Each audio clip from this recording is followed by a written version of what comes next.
अस्सलामु अलैकुम वरहमतुल्लाहि ताला वबरकातुहू। दुरूस इस्लाम दर्जा 6 का ये हमारा पार्ट नंबर 28 है और ये उलूम कुरान का सबक नंबर हमारा ये 8 है। यहाँ से हम पढ़ेंगे। चलिए वीडियो को शुरू करते हैं। बिस्मिल्लाहिर्रहमानिर्रहीम। एहतराम कुरान का ये बयान है। वो कुरान करीम जो लौह महफूज में लिखा हुआ था, मलाइका ने उसे मुक़द्दस सहीफ़ों में तहरीर किया और उसे तहारत व अज़मत के साथ याद किया।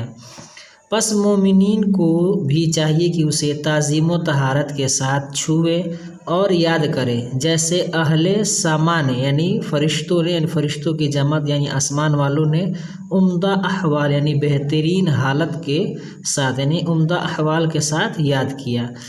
अल्लाह ताला का इरशाद है नंबर 1, फ़ी सुहीफ़िम मुकर्रमतिन मरफ़ूअतिन मुतहहरतिन बिअयदी सफ़रतिन किरामिन बररतिन। सूरह अब से ये तर्जमा इसका लिखेगा, काबिले अदब वर्कों में जो बुलंद मकाम पर रखे हुए पाक हैं, ऐसे लिखने वालों के हाथों में जो सरदार और नेकोकार हैं।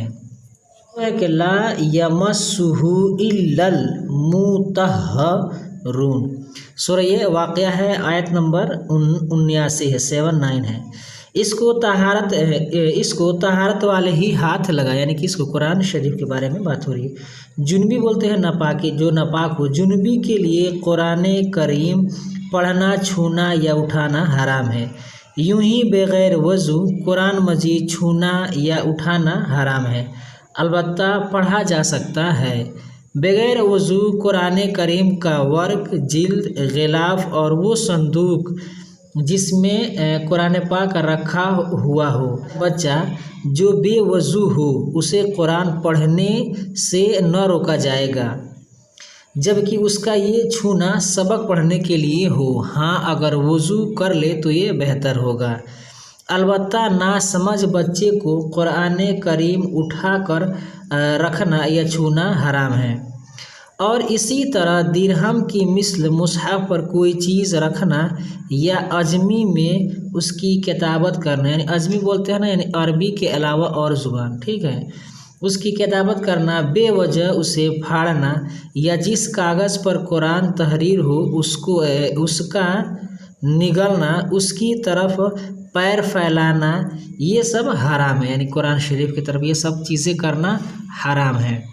आगे बता रहे हैं कि हाँ, जिस कागज़ पर कुरान लिखा हो, शिफा के लिए उसे पानी में धोकर पीना जायज़ है।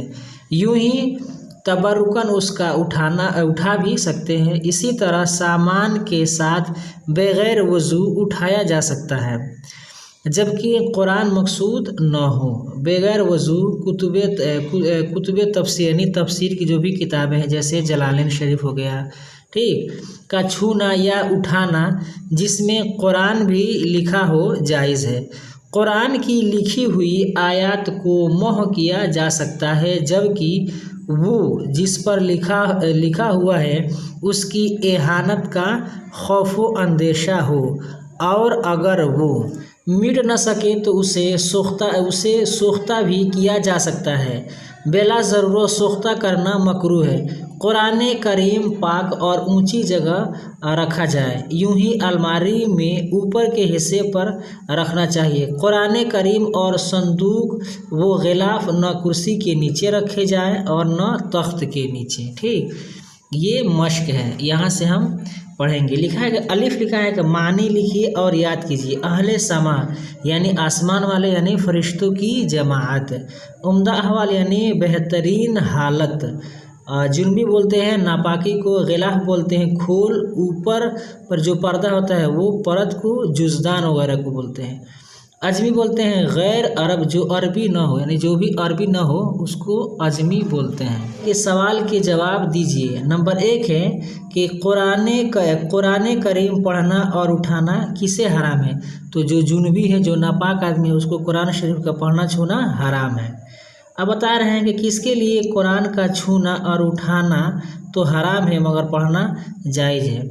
तो जो वज़ू नहीं किया है उसको उस हालत में कुरान को छूना हराम है, लेकिन पढ़ना उसके लिए जायज़ है। नंबर 3 है कि जब कुरान की एहानत का खदशा हो तो क्या करना चाहिए, तो उसे महव कर देना चाहिए। नंबर 4 है कि घरों में किस तरह हिफाजत से कुरान रखना चाहिए, तो घरों में ऊंची जगह पर जैसे अलमारी हो गया या फिर कोई मतलब ऊंची जगह हो, जैसे अलमारी हो, ताक वगैरह जो उम्मूमन दीवार में बनाई जाती है, ऊंची जगह पे आप बरले वगैरह पर आप रख सकते हैं। जी में है कि हराम व जायज़ लिख कर फ़र्क कीजिए। बता रहे हैं कि बग़ैर वज़ू कुरान करीम का वर्क छूना क्या है, हराम है। और नंबर 2 बता रहे हैं कि बग़ैर वज़ू वो संदूक छूना जिसमें कुरान रखा हो जायज़ है, यानी संदूक अगर में कुरान हो या फिर जुज़दान वगैरह में हो तो आप उसको छू सकते हैं, उसमें कोई हर्ज नहीं है। आज की वीडियो में बस इतना ही। वीडियो पसंद आई तो वीडियो को लाइक करें, अपने दोस्तों के साथ शेयर करें। हमारे इस यूट्यूब चैनल पर नए हैं तो हमारे चैनल को सब्सक्राइब करके बेल आइकन को प्रेस कर दें ताकि हमारी हर आने वाली वीडियो की नोटिफिकेशन सबसे पहले आपको मिले। अस्सलाम वालेकुम रहमतुल्लाहि ताला व बरकातहू।